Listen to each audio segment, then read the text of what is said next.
ক্ষমতা ও পরিষেবা ব্যবস্থা বিকেন্দ্রীকরণ করে ঢাকার ওপর চাপ কমাতে দেশের পুরনো 4টি বিভাগের সীমানাকে 4টি প্রদেশে বিভক্ত করে প্রশাসনিক শাসন ব্যবস্থা চালু করার সুপারিশ করেছে জনপ্রশাসন সংস্কার কমিশন। অন্তর্বর্তী সরকারের প্রধান উপদেষ্টা ডক্টর মোহাম্মদ ইউনূসের কাছে জমা দেয় জনপ্রশাসন সংস্কার কমিশনের প্রতিবেদন থেকে এ তথ্য জানা গেছে। দুপুরে রাষ্ট্রীয় অতিথি ভবন যমুনায় বিচার বিভাগ সংস্কার কমিশনের প্রধান বিচারপতি শাহ আবু নাঈম মমিনুর রহমান ও জনপ্রশাসন সংস্কার কমিশনের প্রধান আব্দুল মুঈদ চৌধুরী আলাদা প্রতিবেদন হস্তান্তর করেন। সংস্কার কমিশনের প্রতিবেদন নিয়ে বিস্তারিত তুলে ধরতে রাষ্ট্রীয় অতিথি ভবন যমুনার সামনে সংবাদ সম্মেলন করেন প্রধান উপদেষ্টার প্রেস সচিব শফিকুল আলম। তিনি বলেন, বিচার বিভাগ কখনোই স্বাধীন ছিল না। কার্যকরভাবে বিচার বিভাগকে স্বাধীন করতে প্রস্তাবনা দিয়েছে সংস্কার কমিশন। এ সময় উপ প্রেস সচিব আবুল কালাম আজাদ মজুমদার জানান, সারা দেশকে 4টি প্রদেশে ভাগ করার প্রস্তাব দিয়েছে জনপ্রশাসন সংস্কার কমিশন। কুমিল্লা ও ফরিদপুরকে বিভাগ, জেলা পরিষদ বাতিল ও জেলা প্রশাসকের পদকে জেলা ম্যাজিস্ট্রেট করা এবং ঢাকা, নারায়ণগঞ্জ, গাজীপুর জেলার টঙ্গী নিয়ে ঢাকা সিটি গভর্নমেন্ট করার প্রস্তাব করা হয়েছে। ভূমি রেজিস্ট্রেশন আইন মন্ত্রণালয় থেকে সরিয়ে ভূমি মন্ত্রণালয়ে সরকারি কর্মকর্তাদের বাধ্যতামূলক অবসর 25 থেকে কমিয়ে 15 বছর করার প্রস্তাব। মন্ত্রীদের একান্ত সচিব হিসেবে সরকারের বাইরে থেকে নিয়োগের সুপারিশ করা হয়েছে। প্রতিবেদনে হস্তান্তর সময় প্রধান উপদেষ্টা ডক্টর মোহাম্মদ ইউনূস বলেন, জনগণকে হেনস্থা ও অপমান থেকে মুক্তি দিতেই সংস্কার জরুরি। আমাদের যে অভিজ্ঞতা, দেশের যে অভিজ্ঞতা, এটা হলো হেনস্থার অভিজ্ঞতা, অবমাননার অভিজ্ঞতা। আমরা নাগরিক হিসেবে যে আমাদের একটা দাবি আছে, অধিকার আছে, সেটা ভুলে যাওয়ার অভিজ্ঞতা, নতজানু হওয়ার অভিজ্ঞতা। এখানে যে আসার কথা শুনিয়েছেন, সেটা আমরা সত্যিকার ভাবে নাগরিক হিসেবে অধিকার ফিরে পাব, এটাই আমাদের প্রত্যাশা। এবং আপনাদের এই রিপোর্টের মাধ্যমে সে প্রত্যাশা পূরণ হোক। এ মাসে বৈষম্য বিরোধী ছাত্র আন্দোলন ও জাতীয় নাগরিক কমিটির নেতৃত্বে নতুন রাজনৈতিক দলের আত্মপ্রকাশ করতে যাচ্ছে।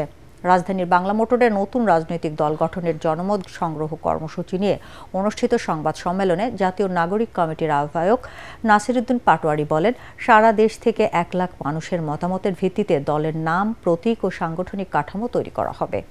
তিনি বলেন, দলে যোগ দিতে হলে উপদেষ্টাদের অবশ্যই সরকারি পদ থেকে পদত্যাগ করতে হবে।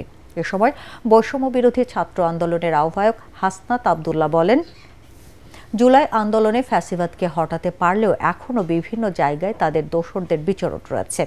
রাজনৈতিক দলগুলো ও রাজনৈতিক কাঠামো মানুষের আশা আকাঙ্ক্ষা ধারণে ব্যর্থ হয়েছে।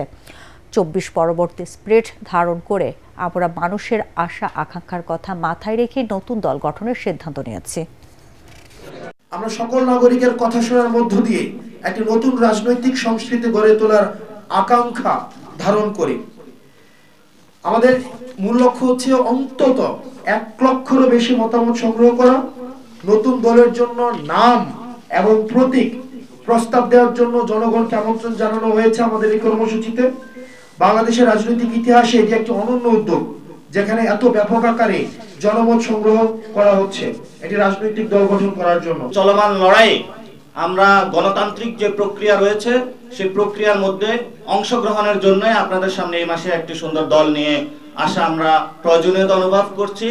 এবং এই মাসের মধ্যে যে দলটি হবে, 53 বছরে আমাদের যে রাজনৈতিক দলগুলোর সংস্কৃতি রয়েছে সেই সংস্কৃতির জায়গা থেকে তারা ব্যর্থ হচ্ছে।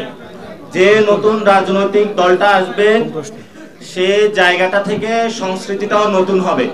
তা আমরা প্রথমেই কোনো অ্যালায়েন্স এমন করব না যে আমাদের কোনো সংস্কৃতি নষ্ট হয়ে যায়। আইন করে গণহত্যার দায়ে আওয়ামী লীগের বিচার ও তাদের রাজনীতি নিষিদ্ধ না করায় অন্তর্বর্তী সরকারের ভূমিকা নিয়ে জনমনে নানা প্রশ্ন দেখা দিয়েছে বলে অভিযোগ করেছেন বিএনপির স্থায়ী কমিটির সদস্য সালাউদ্দিন আহমেদ। জাতীয় প্রেস ক্লাবে আলোচনা সভায় তিনি আরও বলেন, শুধু আইন শৃঙ্খলা বাহিনী দিয়ে আওয়ামী লীগকে বেশি দিন ঠেকিয়ে রাখা যাবে না। সালাউদ্দিন আহমেদ ক্ষোভ প্রকাশ করে বলেন, পতিত স্বৈরাচারের দোসররা এখনও গুরুত্বপূর্ণ পদে বসে আছেন এবং তাদের সহায়তায় গণহত্যার দায়ে গ্রেফতার অনেকেই জামিনে মুক্তি পেয়ে যাচ্ছেন। জুলাই গণ অভ্যুত্থানের লক্ষ্য ধরে রাখার আহ্বান জানিয়ে বিএনপির এই নেতা পতিত স্বৈরাচার যাতে ফিরে আসার সুযোগ না পায় সে বিষয়ে সব রাজনৈতিক দলগুলোকে সচেতন থাকার আহ্বান জানান।